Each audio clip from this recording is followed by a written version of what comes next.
Focus करिएगा। Chapter हम लोग कर रहे हैं आपका असेसमेंट प्रोसीजर। असेसमेंट प्रोसीजर को समझने से पहले हम लोग को समझना जरूरी है कि व्हाट इज असेसमेंट। असेसमेंट क्या होता है?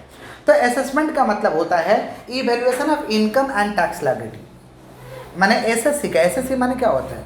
ऐसा व्यक्ति जो टैक्स देने के लिए जिम्मेवार है। SSC means a person who is liable to pay tax. तो असेसमेंट का मतलब क्या होता है? Assessment means evaluation of income and tax liability of the assessee.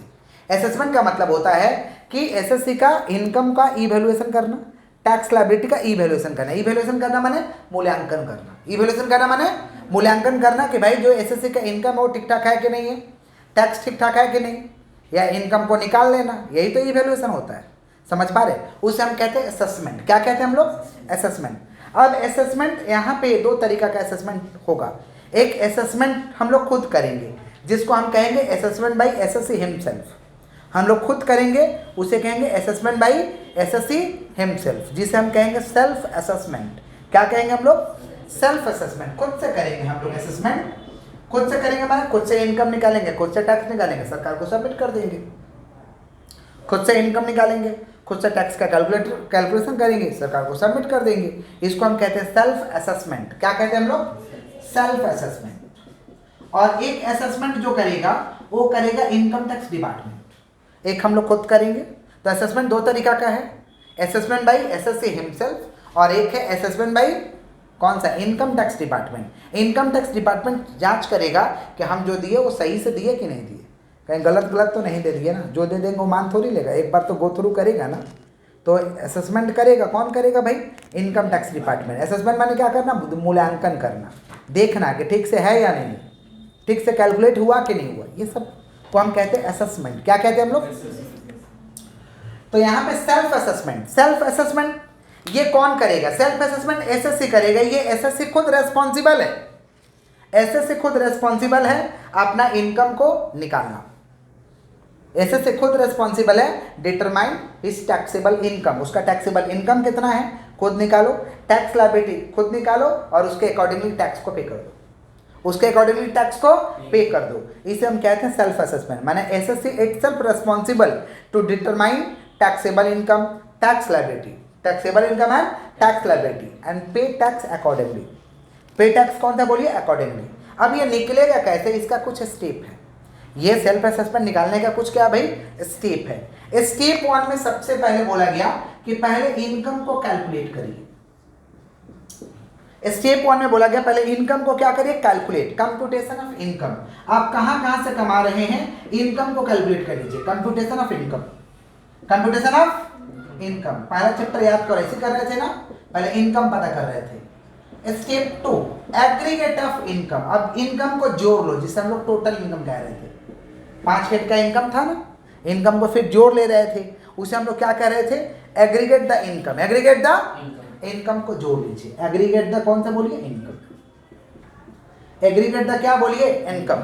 समझ पा रहे? स्टेप 3, स्टेप 3 में डिडक्शन ले रहे थे, याद आ रहा? 80C से लेके 80U तक डिडक्शन ले रहे थे। कहाँ पे? स्टेप 3। तो स्टेप 3 में आप डिडक्शन ले लीजिए। डिडक्शन लीजिए कहाँ से?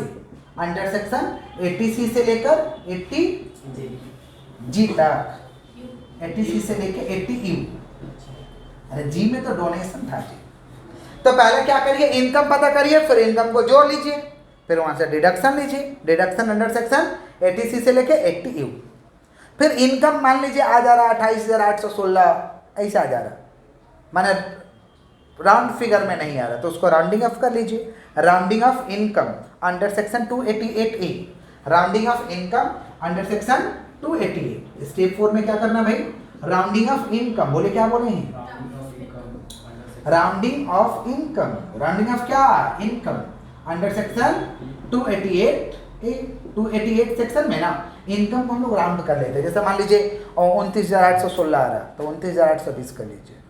समझ पा रहे? इसको कहते हैं rounding of income. Rounding off क्या बोलिए? इनकम। क्लियर? अब इतना तो निकल गया, अब क्या करिएगा? टैक्स निकालिए। समझ पा रहे? Compute tax liability, compute tax liability निकालो। टैक्स कितना हो रहा है? Compute tax liability. कंप्यूट कौन सा लायबिलिटी बोलिए? Compute tax liability. कंप्यूट कौन सा लायबिलिटी? Tax liability. अब निकालिए चुपचाप। स्टेप 5 हो गया। स्टेप 6, स्टेप ए खुद से करना है, समझ पा रहे हैं? मैंने खुद से पहले इनकम पता कर लिए, इनकम को जोड़ लिए, डिडक्शन दे दिए, समझ पा रहे हैं? इनकम को राउंडिंग ऑफ कर दिए, फिर क्या निकाला? टैक्स निकाल रहे। Compute tax liability. याद करिए पहला चैप्टर जब चल रहा था computation of total income and tax liability, पहले इनकम लिख रहे थे, फिर जोड़ रहे थे, फिर डिडक्शन दिए, फिर टैक्स निकाल रहे थे, फिर क्या निकाल रहे थे हम लोग? टैक्स। वही चीज़ तो लिखना है, वही हम लोग का सेल्फ असेसमेंट, समझे? वही हम लोग को लिखना है। फिर क्या करिए? सरचार्ज कौन सा बोलिए? कंप्यूट टैक्स लायबिलिटी निकाल लीजिए, ऐड करिए शेष, शेष भी ऐड कर रहे थे, याद आ रहा है? ऐड शेष, ऐड शेष, ऐड शेष और सरचार्ज, ऐड शेष एंड सरचार्ज। किसी किसी लोगों को सरचार्ज लगता है, सरचार्ज मैंने बहुत ज़्यादा इनकम है, बहुत ज़्यादा इनकम है, सरकार बोलता है तब एक्टोर टैक्स दो, तुम्हारा इतना इनकम है तो कहा ऐसे रख लोगे, एक्टोर टैक्स लगाओ। माने टैक्स तो नॉर्मल लेंगे, एक तो माथे पे अलग से टैक्स बैठा देंगे, इसको कहते हैं सरचार्ज। नाम से तो पता, सर के ऊपर चार्ज, समझे? जब इनकम ज़्यादा रहेगा तो, नहीं तो शेष लगेगा। शेष समझते हो ना? समाज कल्याण के लिए सरकार जो पैसा लेता है उसे शेष कहते हैं। समझ पा रहे कि नहीं समझ पा रहे? फिर क्या भैया? ऐड शेष और सरचार्ज हो गया। फिर राउंडिंग ऑफ स्टेप 7, स्टेप 7 क्या करेंगे हम लोग? Rounding off tax, rounding off tax, tax को राउंडिंग ऑफ कर लो, rounding off tax, rounding off क्या बोलिए? Rounding off tax under section 288B, rounding off tax under section 288B। Tax को क्या कर लेंगे? राउंडिंग ऑफ कर लेंगे। इनकम को राउंडिंग ऑफ करेंगे 288A, टैक्स को राउंडिंग ऑफ करेंगे 288B। उसके बाद TDS दिए हैं, TDS माने आगे ही पैसा दे देना, जहाँ से कमा रहे उसको स्रोत से पैसा दे दिए, इसको हम TDS कहते हैं। क्या कहते हैं? TDS दिए हैं, या हम एडवांस टैक्स दिए हैं, इसको एडजस्ट कर लेंगे, एडजस्ट माने लेस कर लेंगे, एडजस्ट माने क्या कर लेंगे? माने एडजस्ट TDS और advance tax. Step A, adjust TDS, adjust TDS and advance tax, adjust TDS and कौन सा टैक्स? Advance tax. ये हमारा पूरा कंप्लीट हुआ सेल्फ असेसमेंट। क्या कंप्लीट हुआ हम लोग का? माने SSC himself responsible to determine taxable income, tax liability and pay tax accordingly. Step क्या है? स्टेप 1 में क्या करिए? Computation of income. Step 2 aggregate of income. Step 3 deduction under section 80C से लेके 80U। Step 4 rounding of income under section 288A। Step next step में क्या हो जाएगा भाई? Compute tax liability. फिर क्या हो जाएगा? ऐड शेष और सरचार्ज। टैक्स थोड़ा अटपटा है तो राउंडिंग ऑफ कर लो उसको 288B में, और फिर क्या करेंगे? एडजस्ट करेंगे TDS और एडवांस टैक्स। मैंने एडवांस में पे किए तो लेस तो करना पड़ेगा, इसको TDS और एडवांस टैक्स कहते हैं। क्लियर है क्या? क्लियर? आगे बढ़ते हैं। ये हम लोग का हुआ सेल्फ असेसमेंट। ये हम लोग का क्या हुआ? अब सेकंड वाला असेसमेंट क्या है भाई? कौन करेगा ये? Assessment by income tax department. Assessment by income tax department 3 तरीका का असेसमेंट करता है। एक है समरी असेसमेंट, एक क्या भाई? Summary assessment. समरी असेसमेंट का मतलब देख लेगा आपका कि किस तरीका का क्या है। समरी असेसमेंट बोलो, क्या बोले हैं? समरी। दूसरा स्क्रूटनी असेसमेंट, बोले क्या बोले हैं? स्क्रूटनी। स्क्रूटनी असेसमेंट को रेगुलर असेसमेंट भी कहते हैं। स्क्रूटनी असेसमेंट, स्क्रूटनी असेसमेंट को हम लोग रेगुलर असेसमेंट भी कहते हैं। स्क्रूटनी असेसमेंट को क्या कहते हैं हम लोग? Regular assessment. और लास्ट वाला हम लोग का बेस्ट जजमेंट। बेस्ट क्या बोलिए? जजमेंट। तो इनकम टैक्स डिपार्टमेंट 3 चीज करेगा, summary assessment, scrutiny assessment, best judgment. अब आते हैं हम लोग कि समरी असेसमेंट क्या होता है। समरी असेसमेंट का मतलब होता है कि जो असेसिंग ऑफिसर है, इनकम टैक्स का जो ऑफिसर होता है उसे हम लोग असेसिंग ऑफिसर कहते हैं। असेसिंग ऑफिसर आपका एडजस्टमेंट वगैरह चेक कर लेगा, माने देखेगा कि अरिथमेटिकली एक्यूरेसी ठीक है कि नहीं, माने कहीं रिटर्न में अरिथमेटिकली एरर तो नहीं है, जोड़ने उड़ने में तो भूल नहीं किया है, कैलकुलेट करने में तो भूल नहीं किया। तो समरी असेसमेंट में क्या चेक होगा? Arithmetically error, arithmetically. और दूसरा नंबर चेक करेंगे कि इनकरेक्ट क्लेम। ऐसा तो नहीं है कि भाई जो चीज़ के लिए लाइबल नहीं वही मांग रहा कि मेरा ये चीज़ खर्चा लगा है, इसे कहते हैं इनकरेक्ट क्लेम। क्या कहते हैं हम लोग? इनकरेक्ट क्लेम, जिसके लिए वो इंटाइटल ही नहीं था, ऐसा क्लेम वो मांग रहा है, तो भाई समरी असेसमेंट में ये सब पकड़ा जाएगा और जांच होगा। माने समरी असेसमेंट में 2 ही चीज़ जांच पड़ताल किया जाता है कि कैलकुलेशन जोड़ घटाव ये सब ठीक है कि नहीं, माने अर्थमेटिकली कहीं एरर तो नहीं है, arithmetically error in the return, arithmetical error in the, और दूसरा incorrect claim, incorrect claim by the assessee, समझ पा रहे, by the assessee for which he is not entitled, जो उसके लिए लाइबल ही नहीं है, और वो खर्चा दिखा रहा कि ये वाला मेरा क्लेम है, तो भाई वो जांच किया जाएगा कहाँ पे, समरी असेसमेंट। आगे बढ़े, स्क्रूटनी असेसमेंट क्या होता है। स्क्रूटनी असेसमेंट में, स्क्रूटनी असेसमेंट में क्या करेगा भाई, अगर असेसिंग ऑफिसर, असेसिंग ऑफिसर माने इनकम टैक्स डिपार्टमेंट का जो ऑफिसर है, असेसिंग ऑफिसर इंश्योर हो चुका है, इंश्योर का मतलब क्या होता है, एकदम विश्वास कर लिया है कि जो ये इनकम दिखाए ये अंडर स्टेटेड कर दिया है, under stated is income, income को कम कर दिया है, इनकम को क्या कर दिया, कम, समझ पा रहे हैं। डिक्लेयर्ड एक्सेसिव लॉस, जानबूझ के ज्यादा लॉस दिखाया है, डिक्लेयर्ड एक्सेसिव लॉस, बोले क्या बोले, declared excessive, under paid the tax, और टैक्स भी दिया है तो कम दिया है, टैक्स भी दिया है तो इस केस में आपका, इस सिचुएशन में आपका केस फंस जाएगा कहाँ पे, स्क्रूटनी में, कहाँ पे, असेसिंग ऑफिसर, और आपके लिए सबूत थोड़ा जुगाड़ कर लेगा, इन्फॉर्मेशन को गैदर कर लेगा, समझ पा रहे, और आपको इन्फॉर्मेशन भेज देगा कि आपका जो केस है वो फंस चुका है, कहाँ फंस चुका है भाई, स्क्रूटनी असेसमेंट में।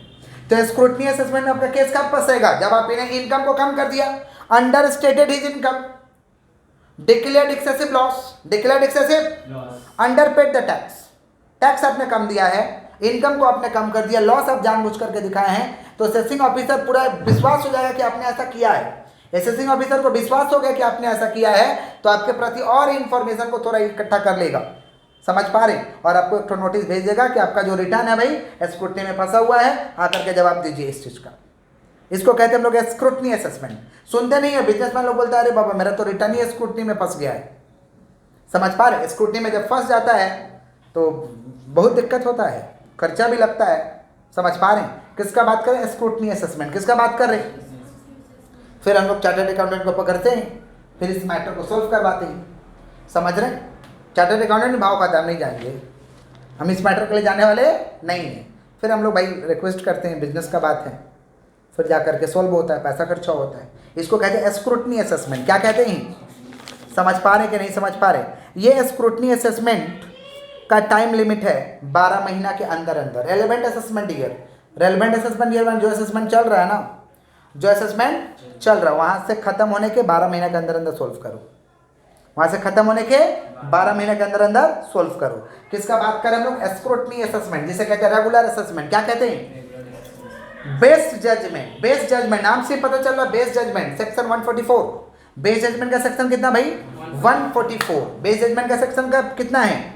बेस्ट जजमेंट कब आप पे एप्लीकेबल हो जाएगा, जब आपने रिटर्न, आप अगर बेस्ट जजमेंट कब आप पे एप्लीकेबल हो जाएगा, सुन लीजिएगा, अगर कोई व्यक्ति रिटर्न सबमिट ही नहीं किया, रिटर्न सबमिट नहीं किया, बिलेटेड रिटर्न भी सबमिट नहीं किया, रिवाइज रिटर्न भी नहीं किया, समझ पा रहे, माने if a person fail to file return, belated return, revise return, आप रिटर्न फेल कर दिए, बिलेटेड रिटर्न भी आप नहीं जमा किए, रिवाइज रिटर्न भी आप जमा नहीं किए, तब आपके प्रति बेस्ट जजमेंट किया जाएगा। जो मन करेगा उसका फैसला हम लेंगे, जिस तरीका का हमको लगेगा फैसला वैसा हम लोग लेंगे।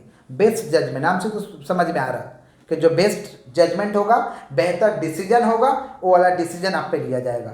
जब आपने क्या दिया, रिटर्न ही नहीं सबमिट किया, लेट हो गया तो लेट वाला सबमिट करे, बिलेटेड रिटर्न वो भी आपने नहीं किया, रिवाइज भी नहीं किया रिटर्न को, समझ पा रहे। If the person fail to follow the terms of notice, income tax department notice पर नोटिस दिया जा रहा कि भाई रिटर्न सबमिट करिए, आपने नोटिस को अनदेखा कर रहे हैं, नोटिस ही फॉलो नहीं कर रहे हैं, नोटिस या फॉलो नहीं कर रहे हैं, तो आपके प्रति क्या सुनाएंगे, बेस्ट जजमेंट। क्या सुनाएंगे, या if the person fail to follow the direction to get his accounts audited, to get his accounts, direction दिया इनकम टैक्स डिपार्टमेंट कि आपका अकाउंट्स ऐसे ऐसे ऑडिट होना चाहिए, आपने डायरेक्शन ही नहीं फॉलो किया, आपने डायरेक्शन फॉलो नहीं किया, तो आपके प्रति क्या सुनाया जाएगा, बेस्ट जजमेंट। माने या तो फाइल रिटर्न कर दिया, या तो बिलेटेड, माने फाइल रिटर्न तो किया ही किया, बिलेटेड रिटर्न भी सबमिट नहीं किया, रिवाइज रिटर्न भी सबमिट नहीं किया, नोटिस दिया जा रहा आप नोटिस को फॉलो नहीं कर रहे हो, नोटिस दिया जा रहा आप नोटिस को फॉलो नहीं कर रहे हैं, समझ पा रहे हैं। और जो डायरेक्शन हम लोग दे रहे हैं, डायरेक्शन को भी आप फॉलो नहीं कर रहे हैं, डायरेक्शन दिया किस तरीके से अकाउंट्स को ऑडिट कराइए, लेकिन आप उस तरीके से अकाउंट्स को ऑडिट नहीं करा रहे, तो आपके प्रति कौन सा जजमेंट लिया जाएगा? Best judgment. कौन सा जजमेंट बोलिए, समझे कि नहीं समझे? और ये भी 12 महीना के अंदर अंदर कंप्लीट कर लिया जाएगा। जहाँ से ये असेसमेंट ईयर खत्म हो रहा है, ये असेसमेंट ईयर कहाँ से खत्म हो रहा है थोड़ा सा बताओ तो, कब खत्म हो रहा है ये? 31 मार्च 2022, 31 मार्च 2000। तो यहाँ से 12 महीना का समय मिलेगा, यहाँ से 12 महीने के अंदर अंदर कंप्लीट करो इस चीज़ को। इसको कहते हैं बेस्ट जजमेंट। क्या जजमेंट लेगा वो असेसिंग ऑफिसर पर डिपेंड करता है, वो जजमेंट क्या लेगा ये तो हम लोग डिसाइड नहीं कर सकते हैं, लेकिन जो भी बेहतरीन फैसला होगा वही फैसला लिया जाएगा। इसको कहते हैं हम लोग बेस्ट जजमेंट। क्या कहते हैं हम लोग? क्लियर है क्या? तो असेसमेंट का मतलब evaluation of income and tax liability. दो तरीके का असेसमेंट है, सेल्फ असेसमेंट और assessment bye income tax department. Self assessment तो देख ही रहे कैसे सेल्फ असेसमेंट, खुद से इनकम निकालो, खुद से टैक्स निकालो, उसके अकॉर्डिंगली टैक्स दे दो, उसका स्टेप ये है। और इनकम टैक्स डिपार्टमेंट 3 को असेसमेंट करेगा, क्या क्या? समरी, स्क्रूटनी और बेस जजमेंट। समरी, स्क्रूटनी और बेस जजमेंट। हमारे बच्चे नॉर्मल हैं। समरी का मतलब देख लेगा कि अरिथमेटिकली एरर ठीक ठाक है ना, इनकरेक्ट क्लेम तो आपने नहीं किया। स्क्रूटनी में केस फंस जाएगा जब आप इनकम को कम कर दिए, लॉस ज्यादा दिखा दिए, टैक्स कम दिए, ये बिलीव हो गया। किसको बिलीव हो गया? इनकम टैक्स माने असेसिंग ऑफिसर को, वो इंश्योर हो गया और आपके प्रति इंफॉर्मेशन को खंगालना चालू कर देगा। थोड़ा निकालो तो रे बाबा इसका डिटेल्स निकालो, और समझे, और उसके बाद आपको नोटिस भेजा जाएगा। इसको कहते हैं स्क्रूटनी या रेगुलर असेसमेंट। स्क्रूटनी या और बेस जजमेंट का मतलब आपने तो फाइल ही रिटर्न नहीं किया, बिलेटेड रिटर्न को सबमिट नहीं किया, रिवाइज रिटर्न को सबमिट नहीं किया, नोटिस जो दिया जा रहा है उसको फॉलो नहीं कर रहे हैं, जो आपको डायरेक्शन दिया गया कि इस तरीके से अकाउंट्स को ऑडिटेड कराइए, लेकिन आप नहीं कर रहे हैं, तो आपके प्रति क्या सुनाएंगे? Best judgment. क्या सुनाएंगे हम लोग? हमारे बच्चे नॉर्मल है। ये दोनों कितना दिन में कंप्लीट हो जाएगा? 12 महीना। कितना दिन में कंप्लीट हो जाएगा? बालक